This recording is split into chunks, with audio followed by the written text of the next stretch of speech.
नमस्कार बंधुरा निमकिर रान्नाते सबाइके स्वागत। आज के चले जाচ্ছি আমরা আবার ডুমুর পাড়তে। ডুমুর দিয়ে একটা রেসিপি করে দেখাবো। আর দেখুন সেই একই জায়গাতেই আমরা ডুমুর পাড়তে যাচ্ছি।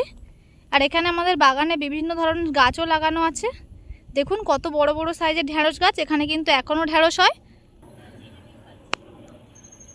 চলে এসেছি ডুমুর পাড়তে। আর এই যে পরপর সেই ডুমুর গাছ, আমি আর মা এসেছি ডুমুর পাড়তে আজকে। এই গাছটাতে ছোট ছোট সাইজের ডুমুরগুলো আছে, আর ছোট ডুমুর হলেই কিন্তু খেতে ভালো লাগবে।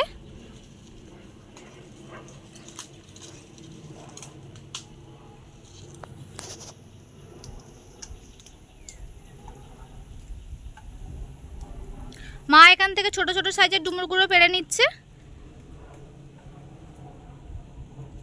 এখানে মা এতগুলো ডুমুর পেড়ে নিয়েছে, আর এগুলো কিন্তু খুব পেকে যায়নি, এখনো কচি অনেকটাই আছে। এই ডুমুরগুলো দিয়েই আজকে রেসিপিগুলো বানাবো। ডুমুরগুলো দেখুন কতটা কচি কচি, এখনো কিন্তু ডুমুরগুলো ভালোভাবে পাকেনি আর দানাও হয়নি। আর এই কচি ডুমুরই কিন্তু রেসিপিটা ভালো হবে। আর এখানে মা ডুমুরগুলো কেটে কেটে জলে এইভাবে দিয়ে দিচ্ছে, তারপর হালকা যে দানাগুলো আছে সেগুলোকে ছাড়িয়ে নেব। এখানে ডুমুরগুলো সব কেটে নেওয়া হয়ে গেছে। অল্প একটু একটু করে কিন্তু চামচের পেছন দিয়ে আমরা দানাগুলো একটু একটু করে ছাড়িয়ে নিয়েছি, দানা এখনো তেমন একটা হয়নি। এখানে আলুগুলো আমরা এরকম সাইজের করে কেটে নিচ্ছি। ডুমুরের সঙ্গে মিডিয়াম সাইজের দুটো আলু দিচ্ছি আমরা। প্রথমে ভালো করে আমরা শুধু ডুমুরটাকে সিদ্ধ করে নিচ্ছি। এই রেসিপিটার জন্য আমরা বেশ কিছুটা উপকরণ নিয়ে নিয়েছি। এখানে আছে পেঁয়াজ কুচি, টমেটো কুচি, আদা গ্রেট করা, রসুন গ্রেট করা। এখানে আছে কয়েকটা গোটা গরম মশলা, কাজু কিশমিশ, ছোলাটাকে সিদ্ধ করে নেব। আর আছে স্বাদ মতো চিনি।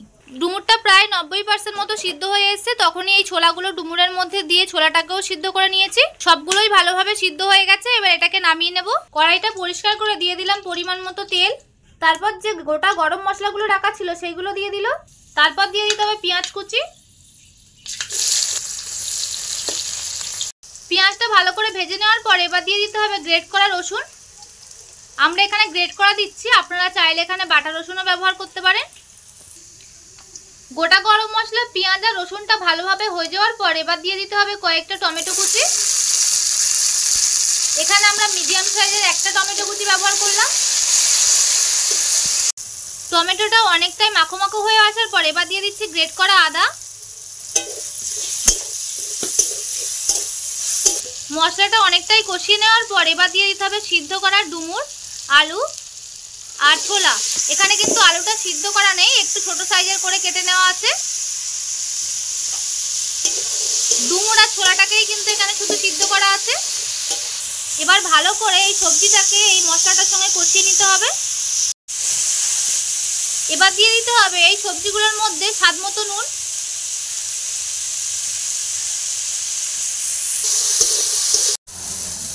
ভালো করে ডুমুর, আলু আর ছোলাটাকে কষিয়ে নেওয়ার পর এবার দিয়ে দিতে হবে পরিমাণ মতো হলুদ গুঁড়ো।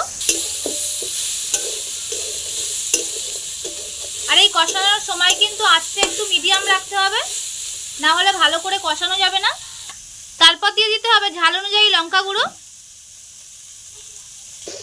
ভালো করে মশলাগুলোর সঙ্গে সবজিগুলোকে কষিয়ে নেওয়া হয়ে গেছে। এবার পরিমাণ মতো জল ঢেলে দিয়ে দিতে হবে। খুব বেশি পরিমাণ জল দেওয়ার দরকার নেই, শুধু জাস্ট আলুটাকে সিদ্ধ করতে হবে, তেমন একটু জল হলেই কিন্তু হয়ে যাবে। এবার ঢাকা দিয়ে আলুটাকে সিদ্ধ করে নিতে হবে ভালো করে। জলটা ঢেলে দেওয়ার পর ঢাকা দেওয়ার আগে এবার দিয়ে দিতে হবে কাজু আর কিশমিশ। কাজু আর কিশমিশটা কিন্তু এখন দিলে একটু ভালো করে টুপে যাবে এই জলটা ফোটার সময়। এবার ঢাকাটা খুলে দেখে নিচ্ছি ভাপটা ভালোভাবে সিদ্ধ হয়েছে কি। দেখুন জলটা অনেকটাই কমে এসছে।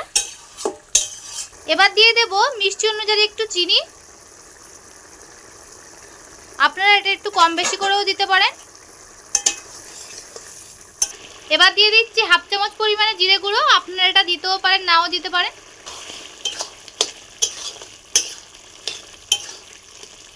আলুটাও ভালোভাবে সিদ্ধ হয়ে গেছে, আর এই ঝোলটা আরেকটু কমে আসবে, তারপর এটাকে নামিয়ে নেব। দেখুন আমাদের রেসিপিটা কমপ্লিট হয়ে গেছে, আর কতটা সুন্দর হয়েছে। আমাদের চ্যানেলে নিত্য নতুন ভিডিও দেখার জন্য অবশ্যই আমাদের চ্যানেলটি সাবস্ক্রাইব করে আমাদের পাশে থাকবে। আর আজকের ভিডিওটি দেখার জন্য অসংখ্য ধন্যবাদ।